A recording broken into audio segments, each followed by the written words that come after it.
I love supporting the people who want to make the impact. You show progress. Our policy for that is always for the companies to find the new lead investors for the new round. First of all, I want to understand the story of the company, how they met each other, how they started working together. Patrzę, create back, what a fintech trends next. Just a fintech startup on VC side. All my dizzy every time. Around that I wanna fight, I wanna know. All around fintech which I go, you can find your answers here. Hi Diana, thank you that you find some time. I know it's a period of vacation, summertime, but I know you do a great job, yeah? Can you briefly explain us your personal way, how you get to be working in SMOK Ventures and what's your personal mission in this venture capital? Yeah, sure. First of all, thank you for having me. Hello, everyone. So my way into the startup ecosystem was, I'm originally a physicist and engineer, but then I was lucky what to do with the physics degree and the skills that you get during the study, so analytical thinking and so on, knowing I don't really want to be a scientist. And then I ended up joining Reactor Warsaw, which was a startup hub. I was organizing events and open hours, like mentoring sessions for startups. And then with my, boss, Boris Wisielak, who was one of the co-founders of Reactor Warsaw, we decided there is a space in the Polish ecosystem to create something more. It was like back in 2016, and we started pre-acceleration program Reactor X, where we get people from idea to the first funding. After, we had 100 companies going through the acceleration program. That's why you personally make like different steps, like from acceleration to VC. Yes. So after running the acceleration program for a few years, we decided we can be because we were getting people to the first funding. So we thought we can be the first funding and we can create something new and something fresh on the Polish and then see startup ecosystem scene. So that's why we started SMOK Ventures. So it was Boris and me as a Polish team, and then we have 2 US partners. So Boris' story is he got his own startup, which he sold to the US company. We had the acceleration program together, and we have Paul and Dan Bragel, who are investors based in the US. And Paul has a network of funds, so he has funds in the US, in Singapore, in Africa, Finland, and so on. So he's creating this global network of funds, which... That's why you like more connection fund with fund. Yeah, VC to VC, but you mostly for the startup personally, yeah? Cool. Big ecosystem. And what's your personal mission for doing such great job? Yeah, because it's hard job, I know it. Well, it's also interesting. For me, the innovation and technology, we have the power to make such a huge impact on everyday lives of people and to push forward. How do you find so much personal first to do it? Yeah, where you find energy to give energy to startups? Because your work are hard, because you talk a lot of startups and different other VCs. How you find this energy? Where you find? Okay, so I think I find my energy in I love supporting the people who want to make the impact. This is my role as the investor. And it's super interesting. You get so many, you talk with so many people impacting on such different industries. Mm-hmm. And that's what motivates me, and seeing, I think I'm a good connector for people. So then I can connect the dots with different, with startups, investors, mentors, experts. What's the best picture for you of the best startup or team? Mm-hmm. So we always look for the team, a core team who has all of the crucial competences for the company. So there is a business person, there's a technical person. So we always focus on talking with all of the founders, both with the business and the technical ones. So you have all of the competences to deliver the next steps that will make your company able to fundraise for the next round. Mm-hmm. And that's the most important. And what's the main key of success you see bring startups to next level from pre-seed round, seed, A, B? What's the main key points around the startup? What they must meet? So I think it depends on the industry. But the crucial thing is you show progress. That's why it's useful to communicate with the future investors. So you are building relationship, you are building trust, and during that you are showing, okay, I started here, but I've made progress. This is what I've delivered. So it depends on the company. If you have R&D company, you cannot start selling what if you have a SaaS product. Okay, you have MVP, you have first traction, you have first customers. I think that the most crucial thing is showing the progress. Okay, how look today your portfolio of projects? What's the kind of industries and what's the most rounds they are nowadays? Okay, So we do pre-seed seed investments into software and gaming companies. So gaming is like you create gaming studios, you create the value of in the IP of the company. And then you have software. So software is so we are agnostic investors. So for us, the team is the most important part. So we invest in people, and at pre-seed stage, you have sometimes idea, you have a prototype, maybe you have first customers, but in the end, you are still experimenting, and this is the nature of startups. So it's more about the people and them being able to react to the customers, to the markets, to listen to the voice of the customers, and then sometimes they have to pivot. So I'm not really focused on what product they are making, but I support the team who wants to deliver something for their customers. And your venture capital is usual with your portfolio startups are on all rounds, or you invest only seed rounds, A round maximum, or maybe B you can attend it too?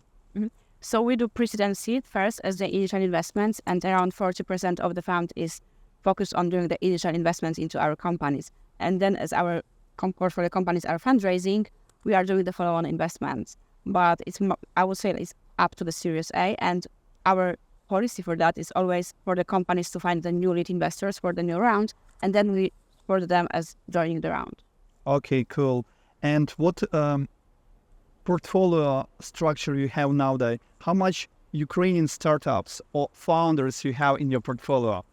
So we just, half a year ago, we launched our second fund. So the first fund we had to invest into Polish companies, but with our second fund, we are investing in the CEE. And actually, out of the 7 companies, 3 of them are from Ukraine. Wow, cool. So for us, Poland, obviously we are from Poland, so this is our first market, but Ukraine is our second market for our fund. And we also have Koziarska, our principal, who is based in Ukraine, and he's been supporting Ukrainian startups for many years. Many years. So he's our gateway to connect with the market and actually understand it better. Do you have some plans to create third one, fourth one, venture capital, and how much from that money possible, you want to invest to Ukrainian startups? If you're not secret. So right now we just closed our second fund. So out of that, we've made 7 investments so far, and we aim to make 30 initial investments. So we have 20-something companies to invest out of this fund.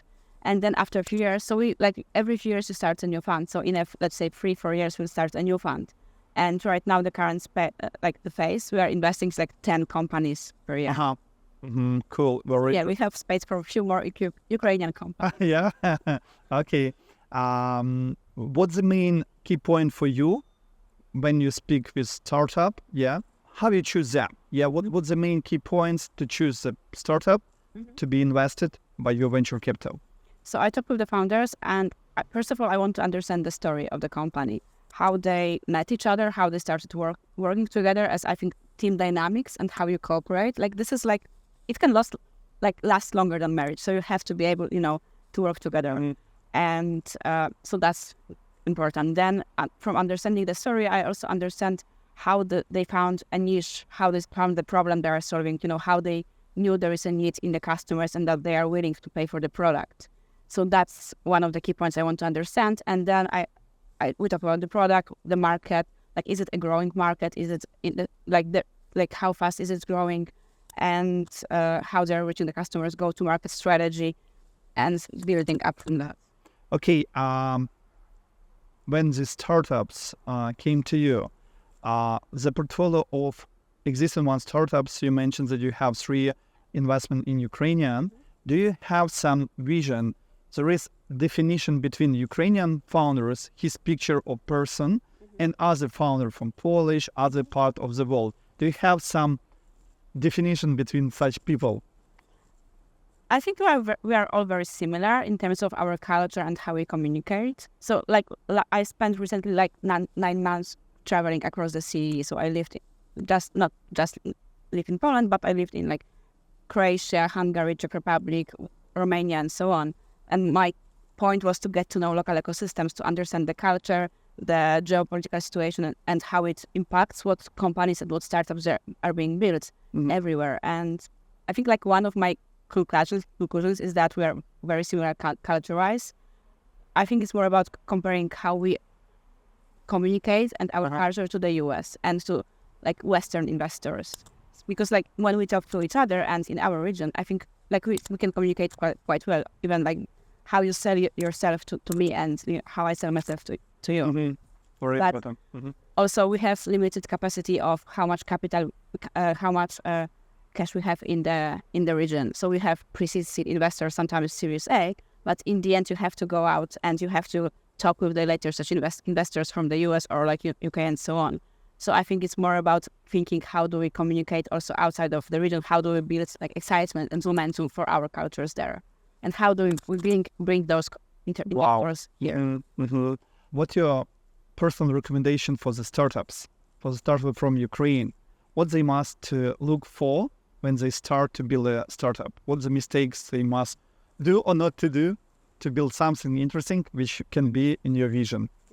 So I think like first of all, like let's build like early stage investing is about building relationship and trust. So I think building connections, building your network, talking with people and different actors from the ecosystem is important. And it's tough for you, like for people in Ukraine right now to attend conferences and so on. So like it impacts what you're building. But thankfully we are like, because of the COVID, we are more online. So it's easier to create those bridges, like even like, attending online conferences. I think what might be important is, because for me, like the Ukrainian founders, like I can see the drive in them, right? Yeah. Like nothing can, like they are fearless. And I think this is amazing. And I can see that when they're building the companies, it's not just about building the company. It's about creating something for your country. And I think this impacts also like their will to... They added something additionally from their soul to their project, yeah? Yes. And so I think like this is out of something bad, something like we can see something good, let's say, in that. Mm-hmm. I don't know how to phrase it better. It's enough. What you can recommend to do? Yeah, what the real use cases they must to do, some real mistakes which you recommended to do to be stronger. Okay, so I think like it's important how you build your strategy and how you build your team, and we have to take think also about the risks. So, for example, one of our Ukrainian portfolio companies, at first they had most of the sales in the company, they were based on Ukrainian clients. And then when the war started, most of the sales dropped. So that motivated them and actually gave them a push to start selling internationally. And I think that's what creates also basis for the company to thrive. If you have, because international clients, they are also they will be more more stable clients. They have the ability to to pay your bills basically. Yeah. So I think creating this international strategy, but also we can see that it pushed many Ukrainian founders and startups to actually do that and actually perform and to build international teams and strategies. Cool. I want to ask you to give short, brief and motivation brief for future Ukrainian startups. It's just thinking about to create startups. Can you make it directly to the cam? Yeah, I'm thinking it will be very harmonious. Oh, this is the tough part. Yeah, you did already, yeah. But it must be from the soul, I know that we see our recall, yeah. But in real case, they are very warm, yeah, and a lot of warm think around, because your mission are to help them. Yes. Keep on hustling, be brave, and it's a great job that you are doing supporting your people and your country. Thank you, Diana. Thank you for your time. It was very pleasant that you help us to build this ecosystem thing. And I think we will find some collaboration because we spoke with Alexander, some additional thing which we can do. That's why we create this film to create this real bridge between Ukrainians and Polish venture capital, startups, ecosystem. Because when I came here and prepare before it, I don't know there's so much Ukrainians here which live 10, 12 years. A lot of VCs, Ukrainians in VCs and VCs. And I don't know that 30 plus VC in Poland. Yeah, more than. More, yeah. That's why thank you for your time. Thank you for having me.